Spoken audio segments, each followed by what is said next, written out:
Hello everyone, welcome back to our channel. आज हम पढ़ने जा रहे हैं क्लास 10th की एक ऐसी पोएम जो केवल एक खोई हुई गेंद के बारे में नहीं है, बल्कि यह हमें जीवन का एक बहुत बड़ा सच सिखाती है। पोएम का नाम है द बॉल पोएम, जिसे लिखा है जॉन बेरीमैन ने। So let's start. A boy loses a ball. एक लड़का अपनी गेंद खो देता है। He is very upset. और वह बहुत उदास है। A ball doesn't cost much. एक गेंद की कीमत ज़्यादा नहीं होती। Nor is it difficult to buy another ball. और ना ही दूसरी गेंद खरीदना कोई मुश्किल काम है। Why then is the boy so upset. फिर वह बच्चा इतना उदास क्यों है। Read the poem to see what the poet thinks has been lost. यह जानने के लिए कविता पढ़ें कि कवि के अनुसार असल में यह क्या खो गया है। And what the boy has to learn from the experience of losing something. और किस चीज़ को खोने के अनुभव से उस लड़के को क्या सीखना है। तो बच्चों, हमें कविता के असली सस्पेंस और गहराई से जोड़ता है यह ब्लू बॉक्स। यहाँ कवि हमसे दो बड़े सवाल पूछ रहा है कि गेंद तो सस्ती है, फिर बच्चा इतना उदास क्यों है, या फिर बच्चा इस नुकसान से क्या सीख रहा है। तो चलिए शुरू करते हैं पोएम को पढ़ना। The ball poem. दिखने में शीर्षक बहुत साधारण लगता है कि एक गेंद की कविता, लेकिन यहाँ बॉल सिर्फ एक खिलौना नहीं है, बल्कि हमारे बचपन, हमारी कीमती यादें और उन चीज़ों का प्रतीक है जिन्हें हम बहुत प्यार करते हैं और जिन्हें एक न एक दिन हमें खोना ही पड़ता है। जॉन बेरीमैन ने लिखा है। जॉन बेरीमैन एक फेमस अमेरिकन पोइट थे। तो चलिए अब हम पोएम शुरू करने वाले हैं। What is the boy now who has lost his ball. अब उस लड़के का क्या होगा जिसने अपनी गेंद खो दी है। What is he to do. अब वह क्या करेगा। I saw it go merrily bouncing. Merrily का मतलब होता है खुशी खुशी, और बाउंसिंग का मतलब होता है उछलते कूदते हुए। And then merrily over there it is in the water. मैंने यानी कवि ने खुद उस गेंद को खुशी खुशी गली में उछलते हुए जाते देखा, और फिर वह उछलते हुए कहाँ चली गई, वहाँ पानी के अंदर। यहाँ पोएट एक ऐसे बच्चे को देख रहे हैं जिसकी गेंद पानी में गिर गई है। कवि खुद से पूछ रहे हैं कि अब उस बच्चे पर क्या बीतेगी, वह क्या करेगा। गेंद बहुत खुशी खुशी उछलती हुई पानी में चली गई, जो बच्चे की खुशी के अचानक चले जाने को दर्शाती है।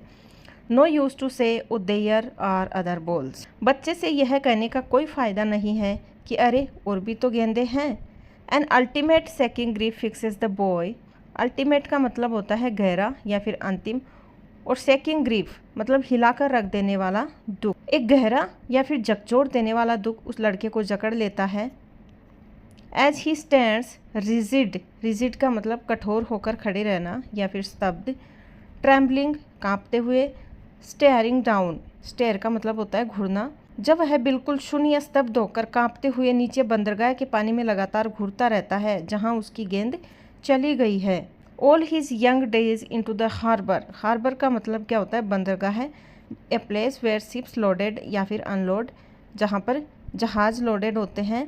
All his young days into the harbour where his ball went I would not intrude on him. Intrude का मतलब बिना अनुमति के दखल देना या हस्तक्षेप करना। तो उसके बचपन के सारे दिन भी मानो उस गेंद के साथ पानी में चले गए हैं। मैं उसके इस दुख में दखल नहीं दूंगा।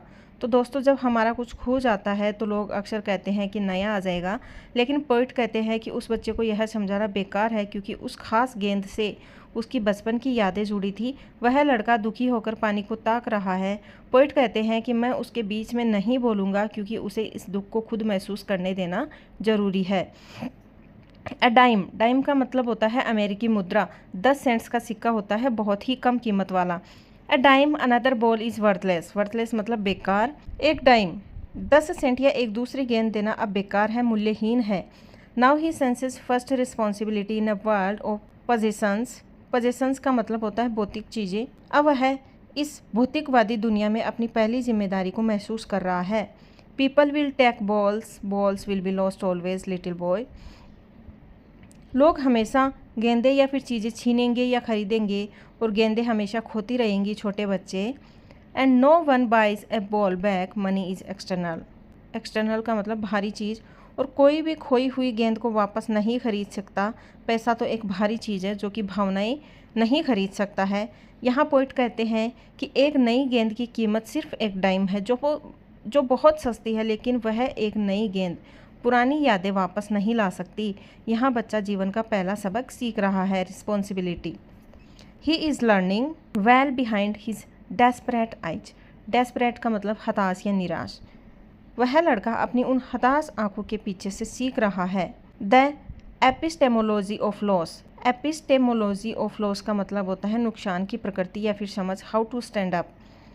नुकसान के विज्ञान या नुकसान की प्रकृति को समझना और यह सीखना कि नुकसान के बाद दोबारा कैसे खड़े होते हैं। Knowing what every man must one day know. वह उस सच को जान रहा है जिसे हर इंसान को एक न एक दिन जानना ही पड़ता है। And most know many days how to stand up. Stand up का मतलब है दुख का सामना करके दोबारा खड़े होना या फिर आगे बढ़ना, रिकवर कर लेना, और जानना ही पड़ता है। और बहुत से लोग इसे कई दिनों से सीखते हैं कि जीवन में खोने के दुख को सहकर आगे कैसे बढ़ा जाता है। एपिस्टेमोलॉजी ऑफ लॉस का मतलब है लाइफ में जब भी कुछ खोए तो टूटकर बिखरना नहीं है, बल्कि हिम्मत जुटाकर वापस खड़े होना है और आगे बढ़ना है। यही जीवन का अंतिम नियम है। इस पोएम से हमें यह सीख मिलती है कि बदलाव और नुकसान जीवन का हिस्सा है। हमें अपनी कीमती चीज़ों के खोने पर दुख होने के बजाय लाइफ में स्टैंड अप करना यानी कि आगे बढ़ना सीखना चाहिए। अगर आपको यह एक्सप्लेनेशन अच्छी लगी तो वीडियो को लाइक करें, अपने दोस्तों के साथ शेयर करें और चैनल को सब्सक्राइब करना बिल्कुल ना भूलें। मिलते हैं अगले वीडियो में, तब तक के लिए कीप लर्निंग।